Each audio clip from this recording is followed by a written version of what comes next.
Small business அப்படின்னு சொன்னாவே இவன் என்னப்பா வீட்டில் நல்லா ஜாலியாக இருக்கா, ஆன்லைனில் வீடியோஸ் அப்லோட் பண்ணுறா, அதனால் நிறைய ஆர்டர்ஸ் வருது, அதனால் வீட்டில் இருந்துகிட்டே நல்லா சம்பாதிக்கிறா அப்படின்னு தான் நிறைய பேருக்கு தெரியும். ஆமாம் தானே?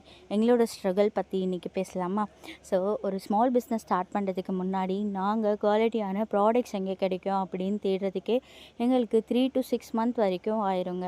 அவ்வளோ டைமுக்கு அப்புறம் ஒரு நல்ல டீலரை செலக்ட் பண்ணிவிட்டு அவங்கக்கிட்ட ப்ராடக்ட் வாங்கி அதை நாங்கள் ஃபஸ்ட்டு எக்ஸ்பெரிமெண்ட் பண்ணி எங்களுக்கு பிடிச்சிருந்தா மட்டும்தான் அதை நாங்கள் சேலே பண்ண ஸ்டார்ட் பண்ணுறோம்.